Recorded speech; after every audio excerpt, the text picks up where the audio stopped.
the moment that I finished delivering the TED Talk. And I felt that if this audience really understood the message that I was trying to communicate, and they took that into their own worlds, and they lived it, and they breathed it, and they shared it, then just based on that, the world would be a little bit of a kinder place. When people try my product and they actually love it, that is what really brings pride into my work and into my life. Taking the scissors from a gentleman named Robin Hall, who handed them to me to take over officially the Macy's Thanksgiving Day Parade. Apathy and mediocrity. And so I always just try to push myself out of my comfort zone. Me is mortality, and the more you love and the more you live and the richer the life you live, all the more precious it becomes. I don't ever want to make choices in my career that are about vanity. Like, turn down a role because it's not flattering or pretty. Like, I don't ever, to me that's just kind of boring. I don't want to do that.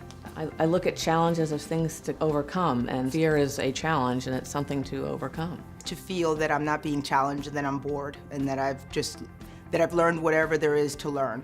I fear everything, but I mostly fear living a life that has no purpose.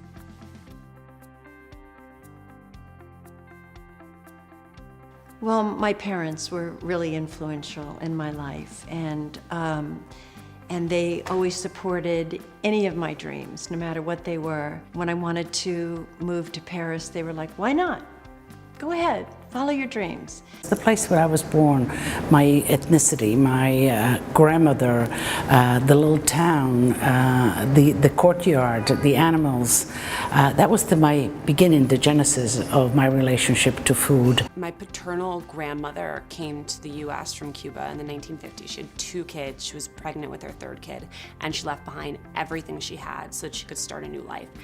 The amount of bravery that takes to do that, I mean, nothing I will ever do will compare to that, and that inspires me every day.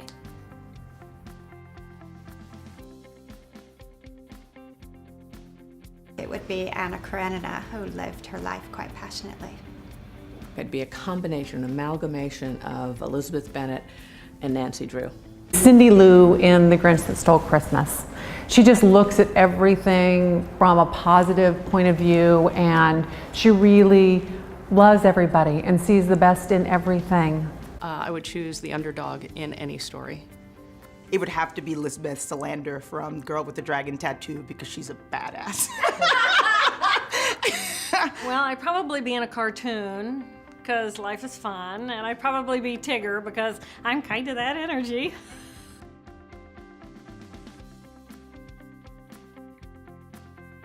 Relax, everything's gonna be okay. You're gonna work really hard, but you're gonna have a great time. Be brave. Not to worry about trying to please people all the time. Do what you're passionate about, and good things will come. I would tell my 6-year-old self to shut up. I would tell my 6-year-old self to stop talking and listen more. And I know that defies logic as a broadcaster, but we can learn so much more when we just listen, and listen to the end, not to where we think the end is. Now that I'm an adult, looking back, I probably spent too much time sweating the small stuff, and would counsel my 6-year-old self not to do that. To not be afraid of taking risks that ultimately can end in failure. Don't be afraid to fail. Feeling proud of who you are, regardless of what others think of you or how you look. Basically, the most important thing is to relax and enjoy the ride. Life is not black and white, the life is shades of gray. And any difficulty is followed by periods of joy. It's okay to ask for help. I used to think that I needed to do everything by myself and that it wasn't okay to say that things weren't okay. You're right. Stick to your guns. Don't doubt yourself. Just go for it. Hang on for the ride. The universe is gonna pick you up by the butt and point you in the right direction. Just hang on for the ride.